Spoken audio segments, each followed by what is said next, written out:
Ay, ay. A ver, eso sí, respira, hija. Eso sí. Eso, para que no te pegues el dolor. Breathe, breathe.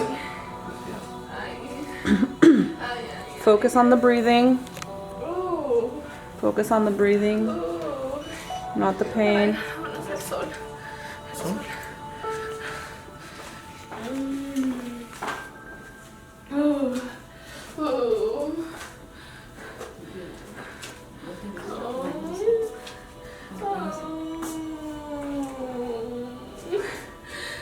Focus on the breathing, ladies.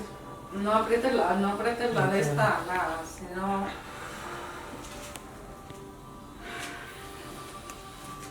There you go, focus on the breathing. Rock it out, very good.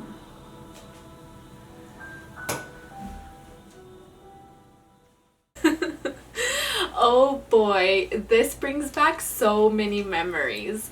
As a first-time mom, I honestly kept wondering if I was going to be able to cope with these contractions without an epidural. I mean, I'm a first-time mom. I didn't know what they were really going to feel like. And so you may be like me. Do you find yourself wondering if you're going to be able to cope with your contractions? Are you seeking a low medical intervention labor and delivery without an epidural? If so, I want to share with you today 10 tools that you can use, that my patients have used, that I ended up using as well, that will help you manage your contractions better and give you that positive labor and delivery experience that you are seeking. But first, if you're new here, welcome. I'm Yesenia, and I love talking about tips, advice, and anything and everything related to pregnancy and parenting so that you can create a more fulfilling and balanced lifestyle, not only for yourself, but also your baby and your entire family. So if that's something you're interested, I invite you to subscribe to the channel and tap on the bell so that you know every time I post a new video. Okay, so now let's talk about these 10 tools you can use. The first thing I recommend is investing in a Hydroflask and purchasing a straw lid separately. Both of these are must-haves.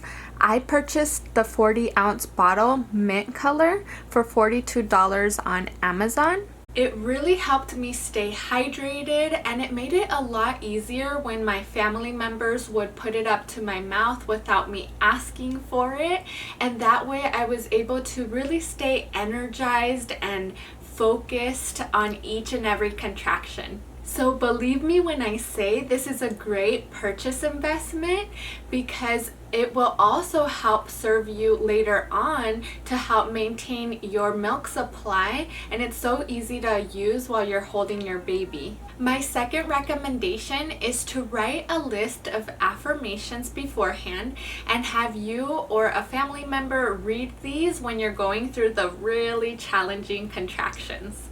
My personal favorite was, "You can do anything for 40 seconds to 1 minute." This is usually the time that it takes for one contraction to last, and it made it so much easier for me to focus on that current contraction and continue to tell myself, I can do it, I can do it, I can do it. I can do anything for 40 seconds to 1 minute. It's almost over, it's almost over. I can do it.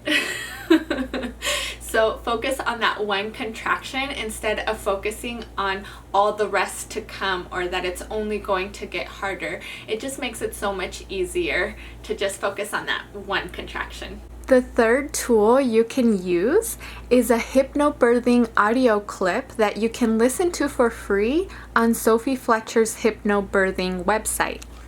I actually recommend you also read her book as well on hypnobirthing. I checked mine out from the local library. Or you can also create a private playlist with YouTube hypnobirthing videos or some meditation music that you find relaxing and that really do help you feel calmer. But do this in advance, because some videos you may feel like they're not really what you'd like.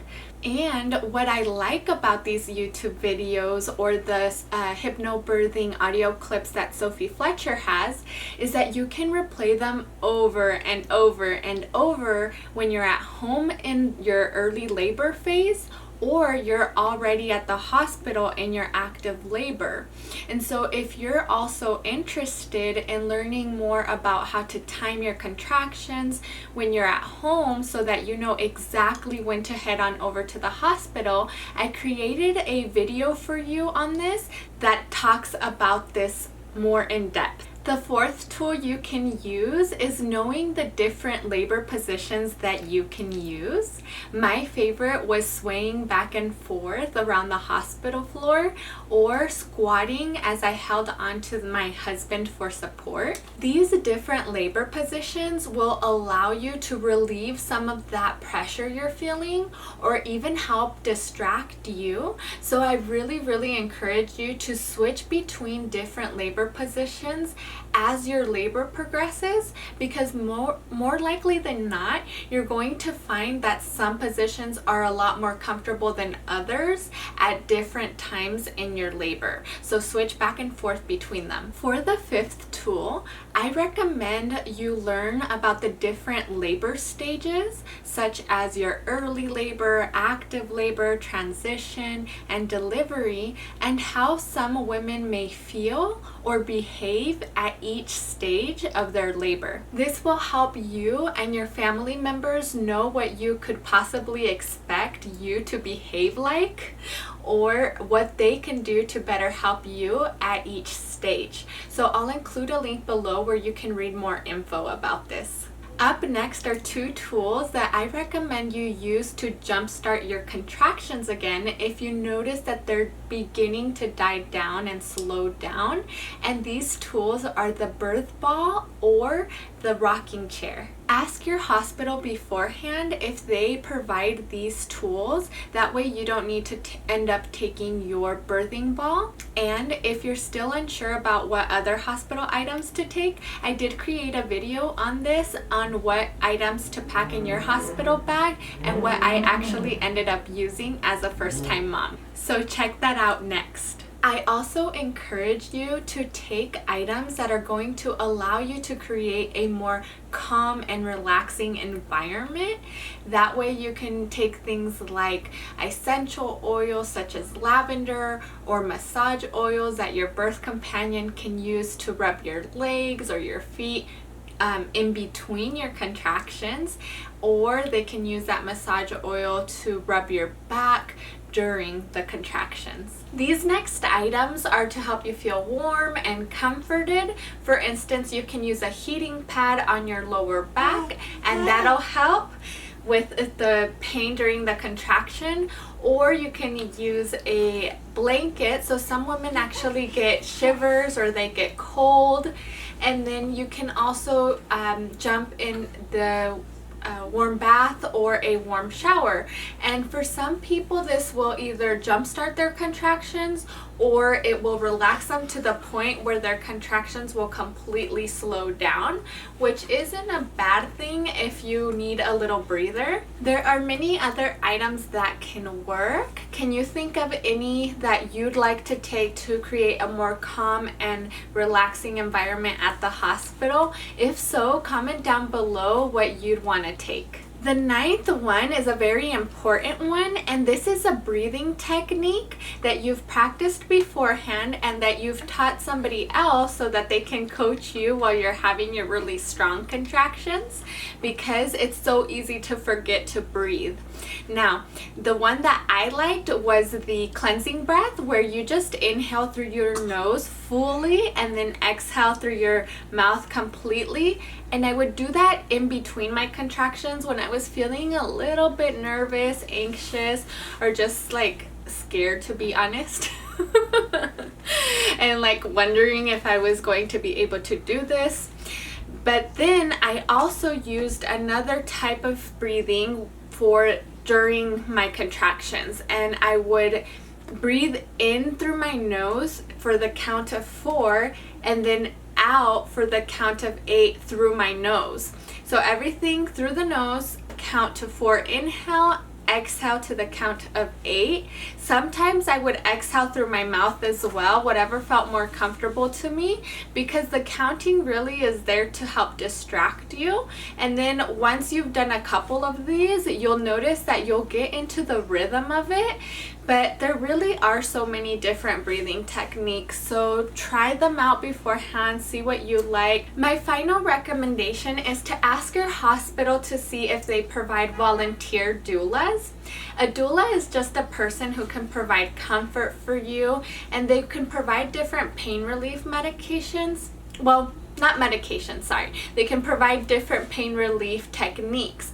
A lot of them, which we've actually talked about in this list, for example, the different breathing techniques, the different labor positions, but they also will help serve as an advocate for you.